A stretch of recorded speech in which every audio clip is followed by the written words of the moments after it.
शांति। आज है 3 फरवरी 2024 की साकार मुरली। ओम शांति। बाप दादा मधुबन। मीठे बच्चे, स्वदर्शन चक्रधारी भव। तुम्हें लाइट हाउस बनना है। अपने को आत्मा समझो, इसमें गफलत नहीं करो। प्रश्न है, तुम सबसे वंडरफुल स्टूडेंट हो।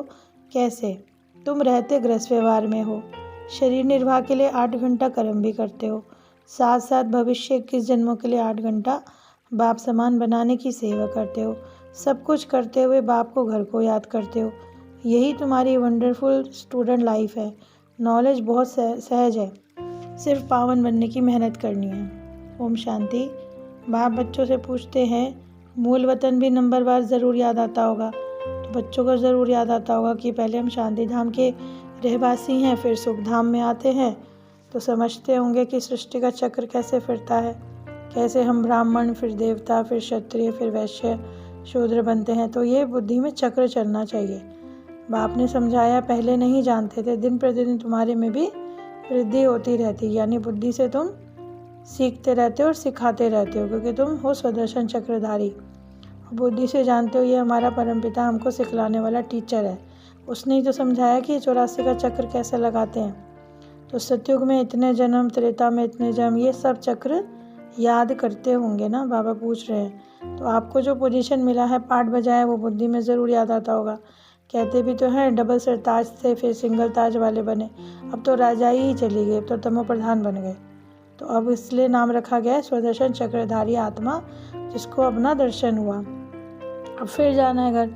तो बाप ने कहा, मुझे याद करोगे तो घर पहुंच जाएंगे, और ऐसे भी नहीं कि बैठ जाएं। बहुत बातें बुद्धि में आती हैं, किसी को क्या याद आता है। तो सब बातों को समेट के एक को याद करो। श्रीमत मिलती है, उस पर चलना है। उनको याद करने से सब कुछ याद आ जाएगा, कैसे आदि मध्य अंत में कैसे चक्र फिरता है। तो घर में भी याद कर सकते हो। मतलब बाबा ने ही कहा कि ऐसा नहीं कि तुम मुझे किसी जगह पे बैठ गए, तुम अपने घर में बैठे भी, ये क्योंकि बुद्धि की बात है, बुद्धि तो कहीं पे भी जा सकती है। तो बाबा ने कहा, भले ही आराम भी करो, परंतु शरीर निर्वाह के लिए काम भी करो। ये धंधा आदि भी करना है। साथ में बाप ने जो काम दिया है आप समान बनाने का, वो भी है। ये 21 जन्म शरीर निर्वाह है। तुम पाठ बजाते हो, तो जो जितनी मेहनत करते हैं उतनी धारणा उनको होती है, और भक्ति में उनकी उतनी पूजा होती है। तो चक्र कैसे फिरता है, बाप आते हैं, कैसे हिस्ट्री रिपीट होती है, तो ये बच्चे समझा सकते हैं जब खुद संपूर्ण बने। तो बाप ने कहा, बच्चे गफलत मत करो, स्वदर्शन चक्रधारी और लाइट हाउस बनकर सबको रास्ता बतलाते चलो। अच्छा करते हैं, बहुत सारे लोग आते हैं, लेकिन वो चक्रधारी नहीं बन सकते। तो हमें क्या करना है, उनको पढ़ाना है। जो धंधे में लग जाते हैं, तो बच्चों ने जैसे चित्र बनाया, कैसे बने डबल ताज वाले, कैसे सिंगल ताज वाले। तो ये सर्टेन है कि हम पहले देवता बनते हैं, अभी हम ब्राह्मण हैं। लौकिक और पारलौकिक वर्षा कैसे मिलता है। गाते भी तो, हे प्रभु तुम्हारी गतमत ने, ऐसे नहीं कभी कहते कि हे प्रजापिता ब्रह्मा। लौकिक और पारलौकिक बाप को याद करते हैं। कोई नहीं जानते, परंतु तुम जानते हो कि लौकिक का है विनाशी और पारलौकिक बाप का है अविनाशी वर्षा। तो बेहद के वर्षे को सामने देखेंगे। तो आजकल में जैसे दुनिया दिखाई देती है, उनकी तो करोड़पति में, तो भी माया खराब ही है, चटकी हुई है। बाप है गरीब निवास। जो गरीब होते हैं वो बहुत जल्दी आते हैं। बाप बहुत गरीब, भारत में बहुत मनुष्य बहुत गरीब। अब तुम बच्चों का कल्याण करने का पुरुषार्थ कर रहे हो। अक्सर तुम्हें वैराग्य आता है, समझ में आता है कि जीना ऐसा क्या काम का। ऐसा लगता है ना, रास्ता मिले तो मुक्ति धाम चले जाए, बस दुख से छूटने के लिए मुक्ति मांगते हो। परंतु सतयुग में ऐसा कुछ नहीं होता, क्योंकि वहाँ दुख ही नहीं है। वो जो सूर्य चंद्रवंशी देवता बनते हैं, वही पहले आकर ज्ञान लेते हैं। अब बेहद के बाप को छोड़कर कहीं नहीं जा सकते। बाकी पावन बनने में माया गफलत करती है। नॉलेज तो बहुत सहज है, बॉक्सिंग है ना, इससे माया हमको कई बार हरा भी देती है। तो उसके लिए बाबा कहते हैं, मीठे बच्चे, अपने को आत्मा समझो, और ये सोचो एक शरीर छोड़कर दूसरा शरीर लेते हैं पाठ बजाने के लिए। बाबा फील करते हैं कि कई बार बच्चे मेरे अच्छे भी हों, पर उनका बुद्धि योग टूट गया है। तो नंबरवार तो है ही, इस हिसाब से राजधानी बनती है।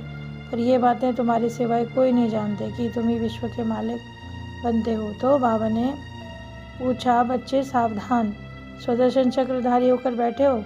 मनुष्य तो समझते हैं कि विष्णु है स्वदर्शन चक्रधारी, पर उन्हों को ज्ञान किसने दिया, या लक्ष्मी नारायण का पद कैसे पाया।